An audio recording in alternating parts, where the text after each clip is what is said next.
ओम शांति। 12 सितंबर 2021 बाबा के अव्यक्त महावाक्य हैं। रिवाइज मुरली है 19 मार्च 1988। मुरली का सार है, याद में रमणीकता लाने की युक्तियाँ। आज विधाता वरदाता बाप दादा अपने मास्टर विधाता वरदाता बच्चों को देख रहे हैं। हर एक बच्चा विधाता भी बने हो तो वरदाता भी बने हो। साथ साथ बाप दादा देख रहे थे कि बच्चों का मर्तबा कितना महान है। इस संगम युग के ब्राह्मण जीवन का कितना महत्व है।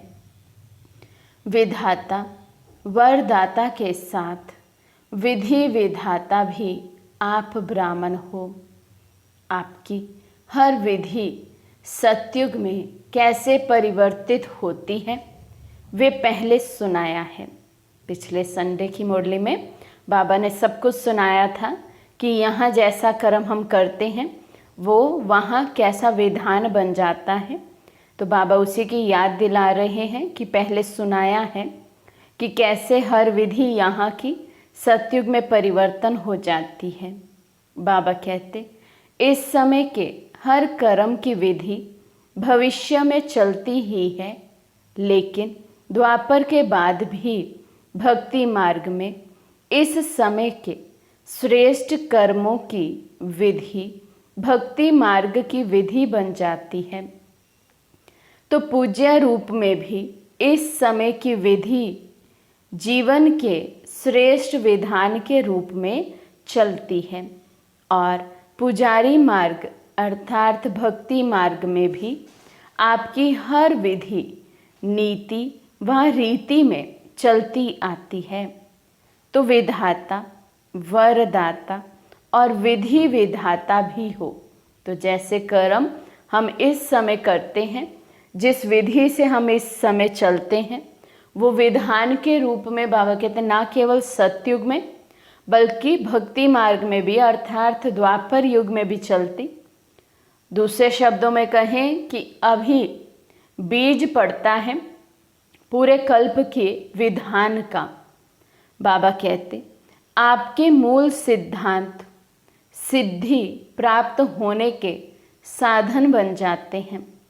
जैसे मूल सिद्धांत बाप एक है, धर्म आत्माएं महान आत्माएं अनेक है, लेकिन परमात्मा एक है। इसी मूल सिद्धांत द्वारा आधा कल्प आप श्रेष्ठ आत्माओं को एक बाप के द्वारा प्राप्त हुआ वर्षा सिद्धि के रूप में प्राप्त होता है। प्रारब्ध मिलना अर्थात सिद्धि स्वरूप बनना, क्योंकि एक बाप है, बाकी महान आत्माएं व धर्म आत्माएं हैं, बाप नहीं हैं, भाई भाई हैं। तो बाबा कहते इस समय हम बच्चों का सिद्धांत क्या है, बाप एक है। तो बाबा कहते फिर इसी को भक्ति मार्ग में भी हम मानते हैं परमात्मा एक है, और इस समय तो हम जानते ही हैं कि बाप एक है, बाकी सब महान आत्माएं और धर्म आत्माएं हैं। बाबा कहते वर्षा बाप से मिलता है, भाई से नहीं मिलता। तो इस मूल सिद्धांत द्वारा आधा कल्प आपको सिद्धि प्राप्त होती है और भक्ति में भी गॉड इज़ वन यही सिद्धांत सिद्धि प्राप्त करने का आधार बनता है। भक्ति का आदि आधार भी एक बाप के शिवलिंग रूप से आरंभ होता है, जिसको कहा जाता है अव्यभिचारी भक्ति। तो भक्ति मार्ग में भी इसी एक सिद्धांत द्वारा ही सिद्धि प्राप्त होती है कि बाप एक है। तो बाबा कहते इस समय हम इस सिद्धांत पर चलते हैं कि बाबा एक है, परमात्मा एक है, हम उनको जानते हैं और इस समय उनसे सिद्धि प्राप्त करते। तो फिर भक्ति मार्ग में भी हम पहले पहले एक शिव बाबा की ही अव्यभिचारी भक्ति करते हैं। ऐसे जो भी आपके मूल सिद्धांत हैं उस एक एक सिद्धांत द्वारा सिद्धि प्राप्त होती रहती है। जैसे इस जीवन का मूल सिद्धांत पवित्रता है। इस पवित्रता के सिद्धांत द्वारा आप आत्माओं को भविष्य में सिद्धि स्वरूप के रूप में लाइट का ताज सदा ही प्राप्त है, जिसका यादगार रूप डबल ताज दिखाते हैं। और भक्ति में भी जब भी यथार्थ और दिल से भक्ति करेंगे तो पवित्रता के सिद्धांत को मूल आधार समझेंगे और समझते हैं कि सिवाय पवित्रता के भक्ति की सिद्धि प्राप्त नहीं हो सकती। चाहे अल्पकाल के लिए जितना समय भक्ति करते हैं उतना समय ही पवित्रता को अपनाएं, लेकिन पवित्रता ही सिद्धि का साधन है। इस सिद्धांत को अपनाते अवश्य हैं। तो बाबा दूसरे सिद्धांत की बात कर रहे हैं, पवित्रता। तो बाबा कहते हैं यहाँ पवित्रता को हम एक सिद्धांत बनाते हैं अपने जीवन का, फिर इसी के यादगार रूप जो सिद्धि स्वरूप बनते हैं। तो बाबा कहते भक्ति मार्ग में भी जब बहुत कोई अनन्य भगत होते हैं, भक्ति करते हैं, जैसे हम कलयुग अंत तक भी देखते हैं, जब कोई व्रत आदि रखते हैं तो जिस दिन व्रत होता है उस दिन विशेष पवित्रता का बहुत ध्यान रखते हैं। तो बाबा कहते भल अल्पकाल के लिए करें, लेकिन भक्ति मार्ग में भी हम समझते हैं कि पवित्रता ही सिद्धि का साधन है। तो इसी प्रकार हर एक ज्ञान का सिद्धांत व धारणा का मूल सिद्धांत बुद्धि से सोचो कि हर एक सिद्धांत सिद्धि का साधन कैसे बनता है। ये मनन करने का काम दे रहे हैं। तो बाबा होमवर्क दे रहे हैं। हमारी ब्राह्मण जीवन की जितनी भी मूल धारणाएं हैं, बाबा कहते हैं अब आप उन पर मंथन करो, मनन करो कि ये सिद्धांत, ये धारणाएं जो हैं वो भविष्य में भी सिद्धि का साधन कैसे बनते हैं। जैसे दृष्टांत सुनाया, इसी प्रकार से सोचना तो आप विधि विधाता भी बनते हो, सिद्धिदाता भी बनते हो। इसलिए आज तक भी जिन भक्तों को जो जो सिद्धि चाहती है वो भिन्न भिन्न देवताओं द्वारा भिन्न भिन्न सिद्धि प्राप्त करने के लिए उन्हीं देवता की पूजा करते हैं। तो सिद्धिदाता बाप द्वारा आप भी सिद्धिदाता बनते हो, ऐसे अपने को समझते हो ना। जिनको स्वयं सर्व सिद्धियां प्राप्त हैं वही औरों को भी सिद्धि प्राप्त कराने के निमित्त बन सकते हैं। सिद्धि खराब चीज नहीं है, क्योंकि आपकी रिद्धि सिद्धि नहीं है। रिद्धि सिद्धि जो होती है वे अल्पकाल के लिए प्रभावशाली होती है, लेकिन आपकी यथार्थ विधि द्वारा सिद्धि है।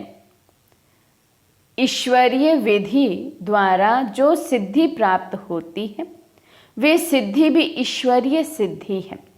बाबा कहते सिद्धि को भी हम दुनिया वाली विधि सिद्धि जैसी ना समझें। वहाँ यदि कोई प्रभावशाली होता भी है या किसी को सिद्धि प्राप्त होती भी है तो वो अल्पकाल के लिए, क्योंकि वो जो विधि अपनाते हैं या रीति अपनाते हैं, तरीका अपनाते हैं, वो कोई ईश्वरीय विधि नहीं है। लेकिन हम जो अप्लाई करते हैं वो ईश्वरीय विधि है। तो इसलिए वो सिद्धि भी जो मिलती है हमें वो फिर ईश्वरीय सिद्धि हो जाती है। जैसे ईश्वर अविनाशी है तो ईश्वरीय विधि और सिद्धि भी अविनाशी है।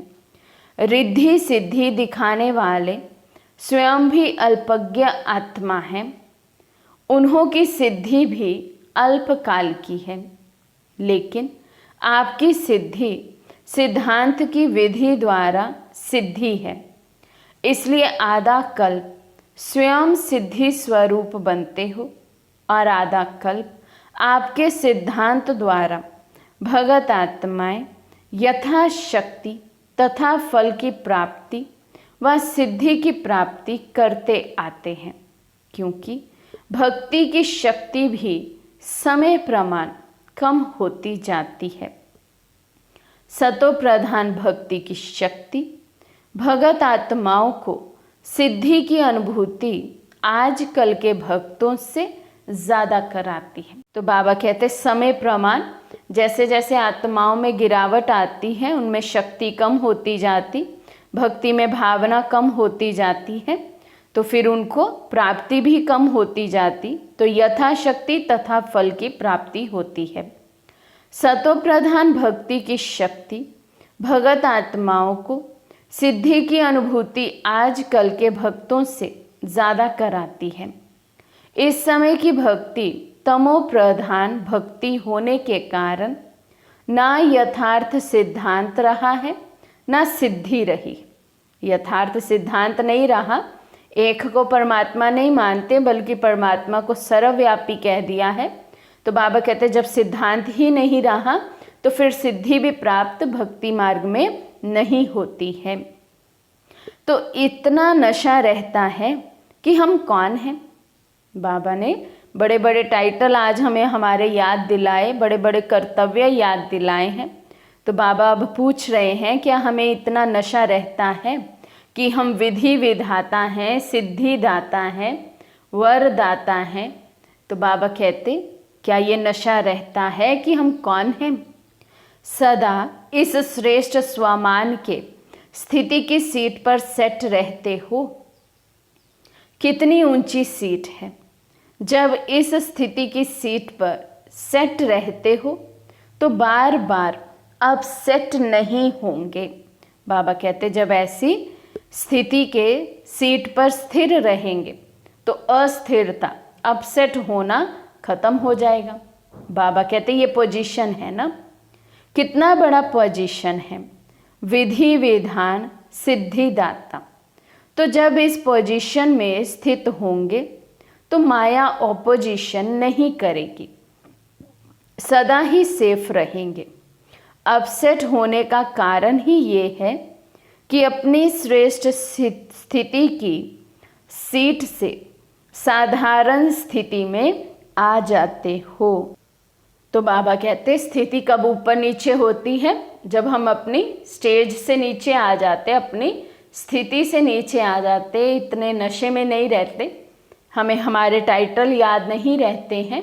तो बाबा कहते इसलिए स्थिति भी फिर नीचे आ जाती है। तो बाबा कहते याद में रहना व सेवा करना एक साधारण दिनचर्या बन जाती है, लेकिन याद में भी बैठते हो तो अपने कोई ना कोई श्रेष्ठ स्वमान की सीट पर बैठो।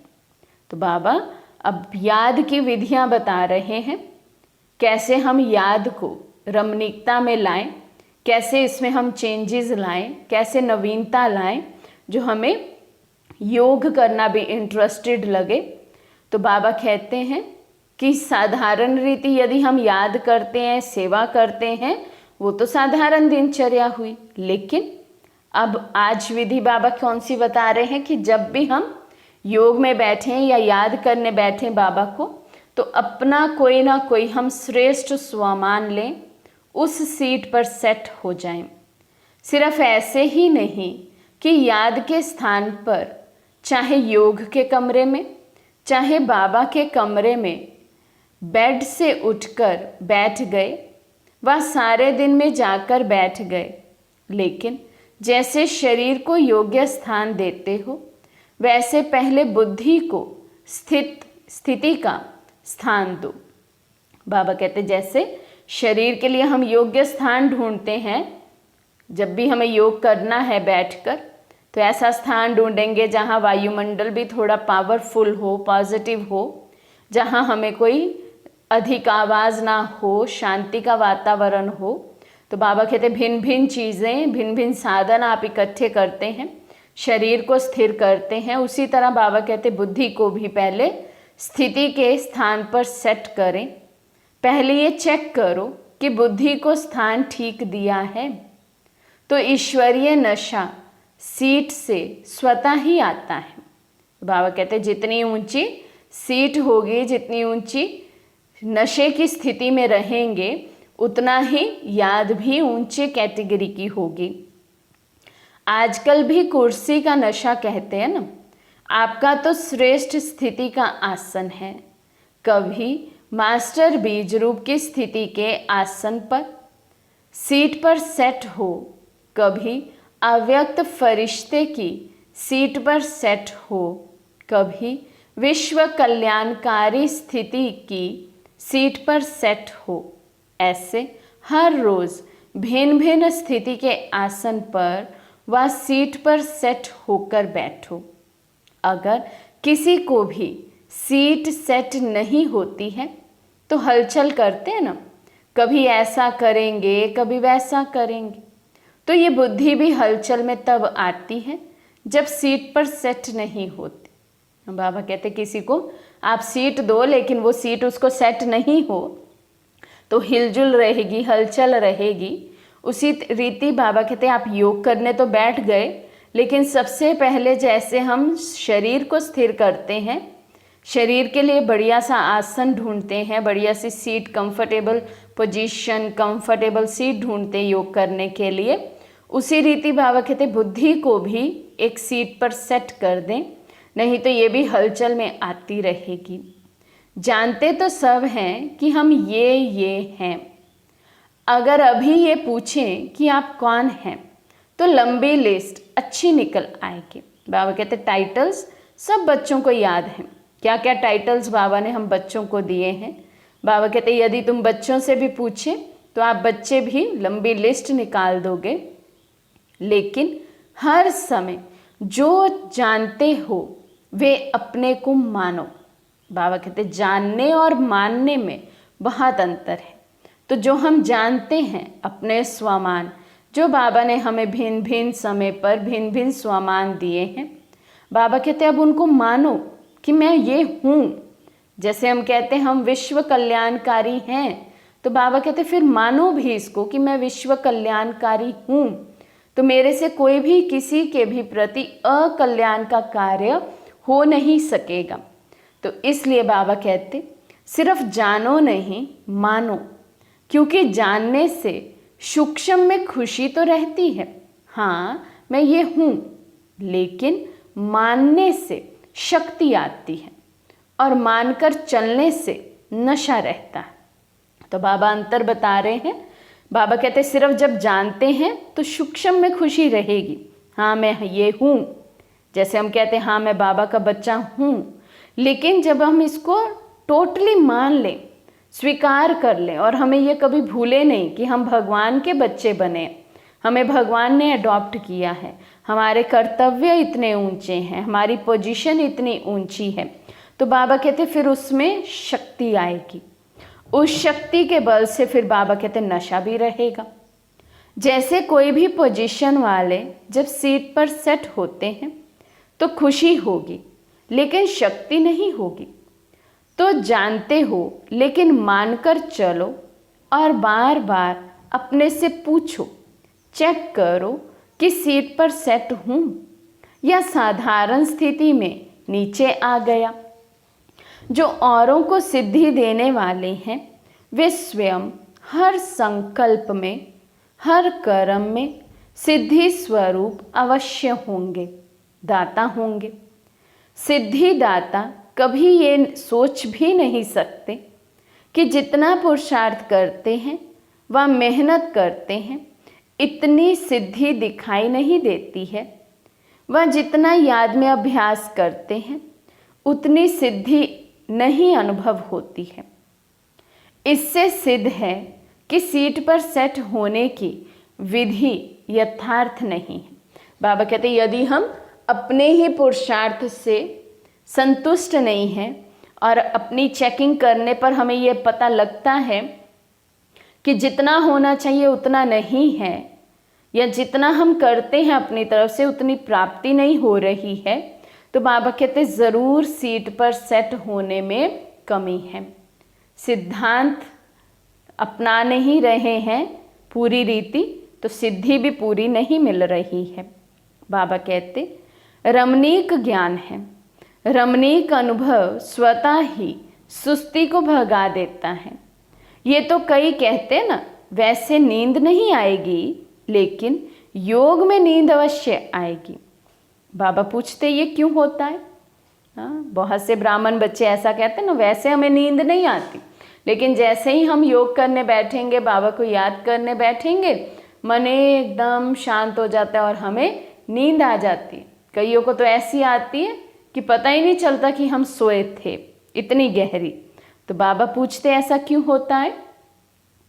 ऐसी बात नहीं कि थकावट है, लेकिन रमणीक रीति से और नेचुरल रूप से बुद्धि को सीट पर सेट नहीं करते हो। रमणीकता नहीं है बाबा कहते जीवन में, नया नया कुछ उपयोग नहीं करते योग में, बस आकर साधारण बैठ गए बाबा के सामने। बाबा कहते बुद्धि को सीट पर सेट नहीं करते।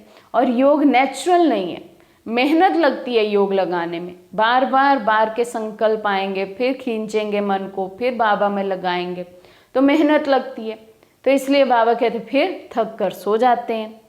तो सिर्फ एक रूप से नहीं, लेकिन वैरायटी रूप से सेट करो। वही चीज़ अगर वैरायटी रूप से परिवर्तन कर यूज़ करते हैं तो दिल खुश होती है। चाहे बढ़िया चीज़ हो, लेकिन अगर एक ही चीज़ बार बार खाते रहो, देखते रहो, तो क्या होगा?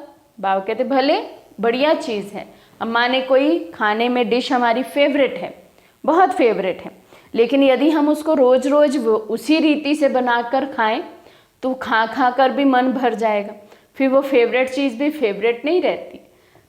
इसी तरह बाबा कहते हैं ये ज्ञान और योग है, रमणीकता से भरा हुआ है। रोज़ इसमें भी कुछ ना कुछ नवीनता हमें लानी होगी, तो ही हमारा जो पुरुषार्थ है रमणीक हो सकेगा और हम कभी उसमें बोर नहीं होंगे, नई नई विधि अपनाते रहेंगे और सिद्धि को प्राप्त करते रहेंगे। तो बाबा कहते चाहे बढ़िया चीज़ हो, लेकिन अगर एक ही चीज़ बार बार खाते रहो, देखते रहो, तो क्या होगा? ऐसे बीज रूप बनो, लेकिन कभी लाइट हाउस के रूप में, कभी माइट हाउस के रूप में, कभी वृक्ष के रूप ऊपर, बीज के ऊपर में, कभी सृष्टि चक्र के ऊपर टॉप पर खड़े होकर सभी को शक्ति दो। जो भिन्न भिन्न टाइटल मिलते हैं वे रोज भिन्न भिन्न टाइटल अनुभव करो। कभी नूरे रतन बन बाप के नैनों में समाया हुआ हूँ, इस स्वरूप की अनुभूति करो। कभी मस्तक मणि बन, कभी तख्त नशीन बन, भिन्न भिन्न स्वरूपों का अनुभव करो, वैरायटी करो तो रमणीकता आएगी। योग में भी बाबा कहते वैरायटी करो, रोज अपना टाइटल चेंज करो, सारा दिन उस टाइटल के नशे में रहो, तो फिर जब योग करने बैठेंगे तो बहुत अच्छे से अनुभव होगा। बाप दादा रोज मुरली में भिन्न भिन्न टाइटल देते हैं। क्यों देते हैं? उसी सीट पर सेट हो जाओ और सिर्फ बीच बीच में चेक करो। रोज़ की मुरली से बाबा कहते कोई ना कोई टाइटल अपने लिए चूज़ करो, फिर सारा दिन बीच बीच में से चेक करते रहो, क्या मैं उस टाइटल की स्थिति में सेट हूँ, सीट पर सेट हूँ। तो बाबा कहते बाप दादा रोज़ मुरली में भिन्न भिन्न टाइटल देते हैं। क्यों देते हैं? उसी सीट पर सेट हो जाओ और सिर्फ बीच बीच में चेक करो। पहले भी सुनाया था कि ये भूल जाते हो, 6 घंटे 8 घंटे बीत जाते हैं, फिर सोचते हो, इसलिए उदास हो जाते हो कि आधा दिन तो चला गया। नेचुरल अभ्यास हो जाए तब ही विधि विधाता व सिद्धिदाता बन विश्व की आत्माओं का कल्याण कर सकेंगे। बाबा कहते हैं ऐसा नहीं अमृत वेला याद किया, फिर 6-8 घंटे बीत जाए दिन के और फिर बाबा याद आए, तो बाबा कहते तभी उदास हो जाते हो।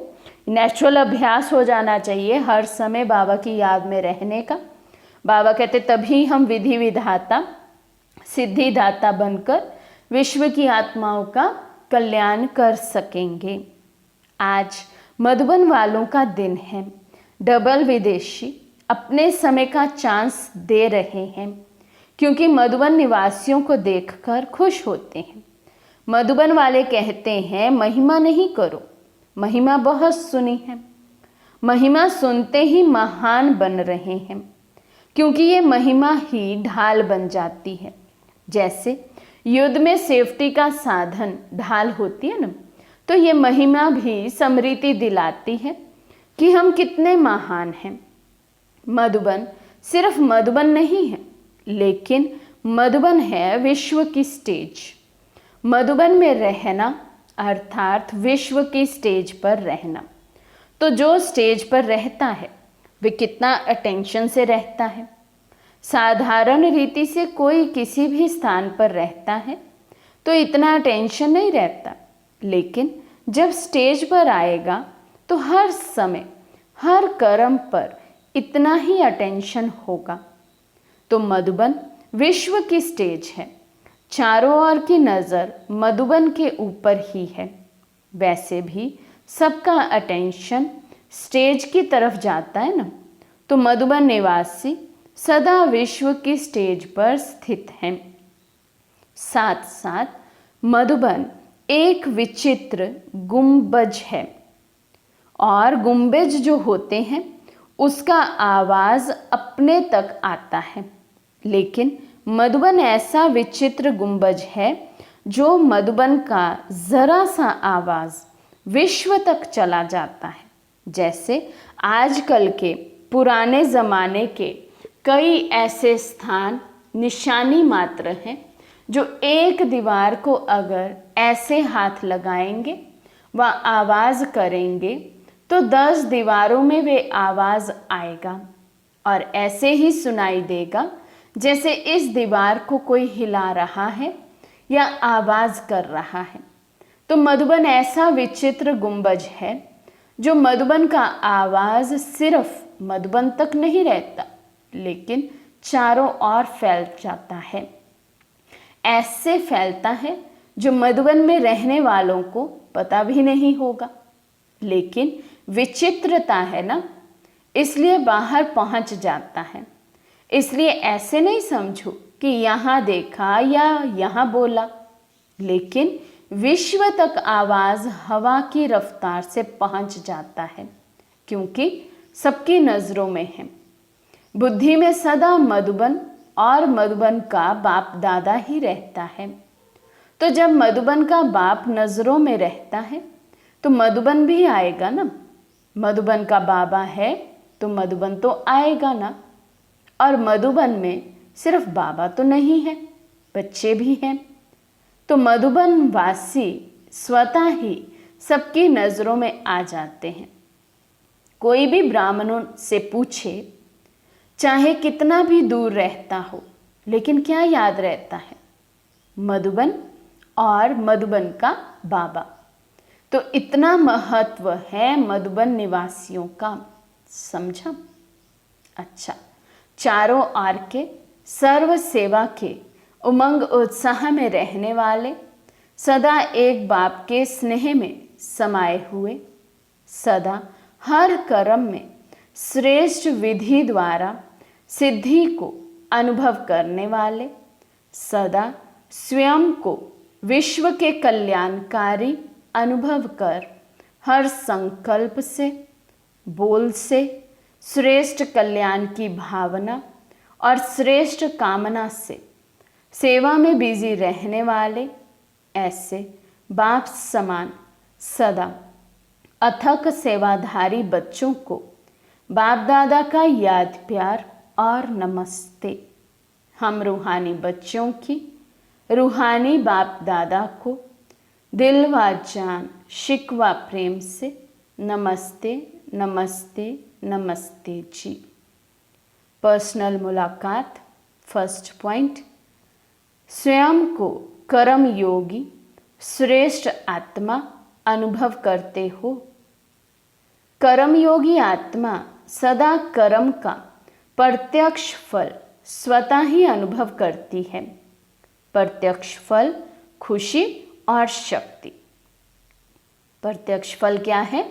खुशी और शक्ति।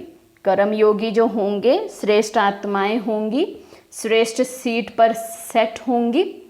वे बाबा कहते हर कर्म के बाद स्वयं में खुशी का अनुभव करेंगे और शक्ति का अनुभव करेंगे।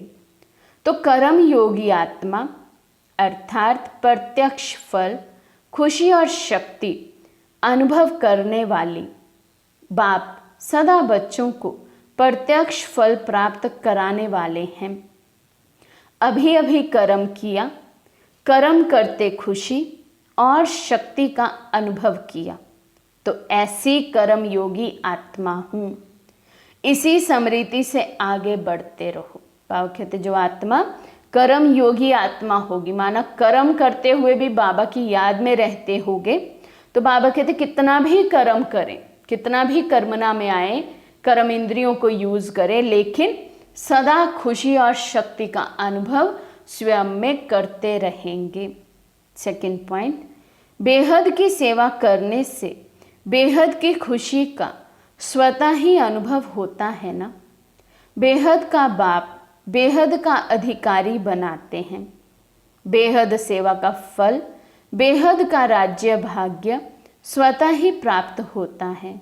जब बेहद की स्थिति में स्थित होकर सेवा करते हो, तो जिन आत्माओं के निमित्त बनते हो, उनकी दुआएं स्वतः आत्मा में शक्ति और खुशी की अनुभूति कराती है।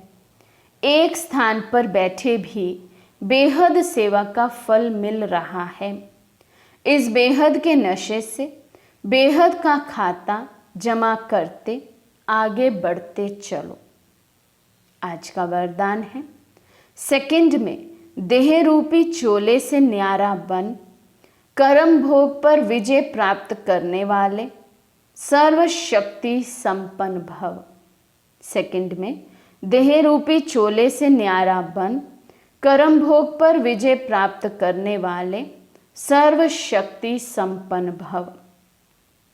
जब कर्म भोग का जोर होता है, कर्म इंद्रियां कर्म भोग के वश अपनी तरफ आकर्षित करती हैं, अर्थात जिस समय बहुत दर्द हो रहा हो, ऐसे समय पर कर्म भोग को कर्म योग में परिवर्तन करने वाले, साक्षी हो कर्म इंद्रियों से भोगवाने वाले ही सर्वशक्ति संपन्न अष्ट रतन विजयी कहलाते हैं।